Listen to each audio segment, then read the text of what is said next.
Okay, guys. I've come again this week, okay, to talk about the Premiership teams and what's happening in the Premier League. I think Premier League is becoming, very very competitive, highly competitive now. It's becoming, I don't even know the grammar I'm going to use. Okay, this time around to qualify what Premier League has turned to now, because you see teams, resurgence of teams. You see Aston Villa, you see Brighton, you see West Ham, and you see all these teams that are coming up to actually dislodge a whole lot of big teams off that top four. I mean, there's no top four now, so I think there's top six now, and I'm so sure that sooner or later there will be top 10, okay, because these clubs are coming up and they are springing up so fast. They have the money. West Ham have the money. West Ham as a team, as a group, they have the money. Brighton have the money. You don't understand now, because they've sold a whole lot of players. They've sold BB players. Okay, they've sold players of £100 million.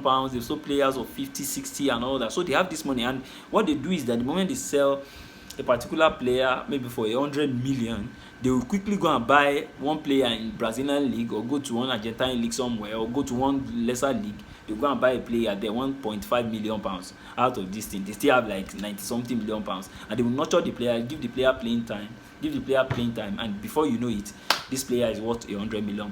Look at Ferguson. They almost sold Ferguson to Arsenal last season for £100 million, and this was Ferguson. I think they bought from one of these lesser clubs for maybe less than £10 million. So you see, they are really making profit, and they have the money. So they have this thing to rush to the bank and do well. Look at it. They have very fantastic players. They have Mitoma. They have this Ferguson that we just talked about. They have Adigra. They have they have all these players, and they are really really doing well, fantastically well. And look at West Ham too. They also have fantastic players. They have Kudus that they just bought from this season, early this season. They bought from Ajax. They have Bowen that has been in the team for a long time too. Okay, they have a whole lot of this Paqueta and all that, and they are doing well. And that's it. Look at Aston Villa. Aston Villa is just it's amazing. It I'm not even sure. They've only lost twice in the Premier League. And they've lost once in Europe. But after that, they've won the rest. They've not played draw. I'm not sure they played any draw. They've just been winning. And they've not only been winning alone, no, they've been scoring 4 goals, 3 goals, 5 goals, 6 goals. As in, all of them can score goals. Okay, the team is managed by Unai Emery, former Arsenal and Villarreal and Arsenal coach. And this guy is a serial winner, and before you know it, he just turned Aston Villa to a team that you can't just bully aside like that, like the same way he did to Sevilla. And Sevilla had to go on a spree of 3 seasons winning Europa League, went to Villarreal and did well at Villarreal too. And don't forget, Villarreal almost got to the final of the Champions League some 2 seasons ago. Don't forget. Okay, went to Arsenal. He got to the finals. Oh yeah, I think he got to the finals. He got to the finals of the Europa League against Chelsea. That Chelsea walloped Arsenal 4-1. It was actually a great loss to Arsenal then, and Arsenal fans were actually lamenting at that point. And they were even so optimistic that this guy is going to win it, at least win a European Cup for Arsenal for the first time. But it was so sad that Chelsea had to humiliate Arsenal at that point. Okay, so that's just another thing. So these 3 teams are actually coming up to dislodge other teams. So if your team is not doing well, I don't know how you can find your way to England and go and talk to the coach and tell the coach to actually find a way to bring up your team and make your team start doing well and all that. Now on Friday, Tottenham got back to the top of the league by beating Fulham at Craven Cottage 2-1, 2 goals to 1. That team is another team that has come to stay. And the last time Tottenham got to the top of the league, after 10 games like this, they won the league. That was 1960 something. Even though it's been long, but at least the last time they got to the top, they won the league. And another thing that might give them advantage this season, is that they are not playing in Europe. They are not playing Europa League, not playing Conference League, not playing Champions League. They are not playing anything. The only thing they are playing is the FA Cup, Carling Cup, and Premier League. You understand? So they had time to rest when others are playing the big other big teams are playing the Champions League, or they are playing the Europa League. So they had time to rest, relax, and also recuperate from a whole lot of whatsoever they've gone through over the weekend, and they'll be able to win their games like that. Arsenal won 5-0.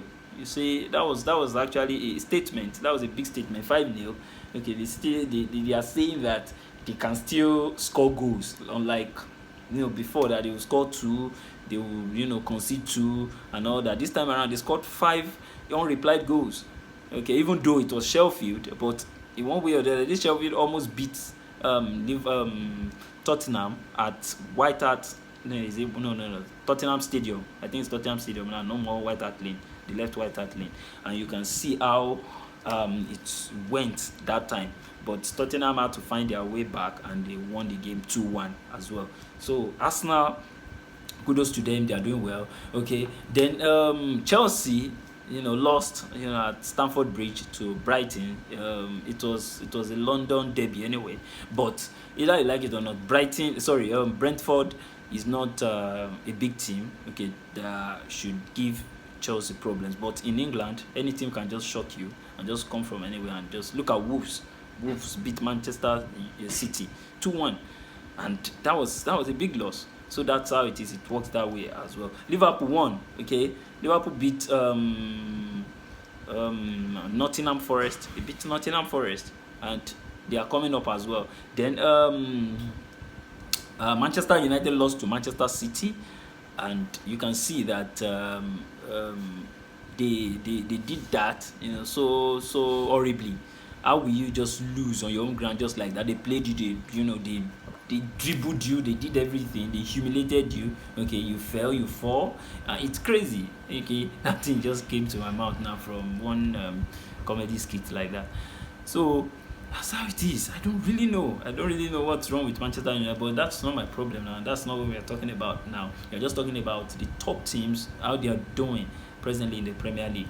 I hope this season is going to be awesome for all those big teams. But now let me quickly give my prediction. Okay, my prediction this season will be the league is between Manchester City and Arsenal, because they are the ones playing good football now. Okay, it's between 3 teams: Manchester City, Arsenal, and Tottenham Hotspur.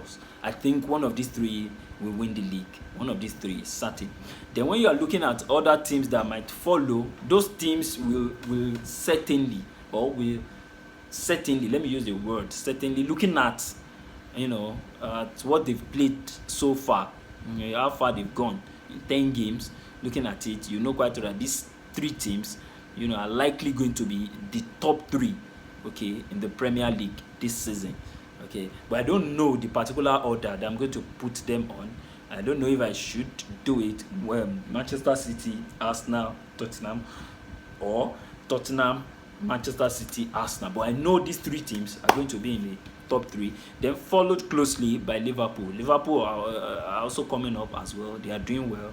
Okay, they are really doing well as well. And I think Newcastle are struggling in Europe, but they are not still struggling. They are just, it's just a roller coaster performance for them. Go up today, win today, lose tomorrow, win today, lose tomorrow. But I think in the Premier League they are also doing well. I think they can occupy that 4th position, like the same way they did last season. All right. Then the 5th position might go to either West Ham or Aston Villa, but I think Aston Villa can occupy that 5th position. Then Brighton will occupy 6th position. Then I think West Ham, let me come back to West Ham, occupying the 7th position as well. Then I don't see Manchester United, except if something is done in January, maybe a miracle and all that. I can see them occupying the 8th or 9th position, or being in top 10. But this is not being biased. It's based on performance. It's not based on club pedigree. It's not based on club class. Class will not win you games. Pedigree will not win you games. What win you games are good players and a very strong and committed team, and a very good manager who knows how to win games, not manager that knows how to fight players. Okay, when Arteta was fighting players, you can see the performance as at that time. When he was fighting Aubameyang, fighting Ozil, he was fighting Kolasinac, and was fighting all those big boys. You can see the performance at that point. Those guys were ready to make him lose, to the extent that Arsenal went 15 games, and they only won Manchester United then 3-1. They were losing back to back.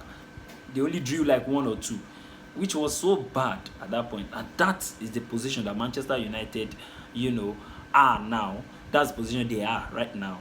And it's so sad. It's so sad. But well, that's football for you. Some will lose, some will be happy, while some will be in agony, and some will be, in serious disarray. But there's nothing we can do about it, and that's football. Okay, so that's just my my top 6, top 8, top 10, top 9, or let me say top 10 anyway.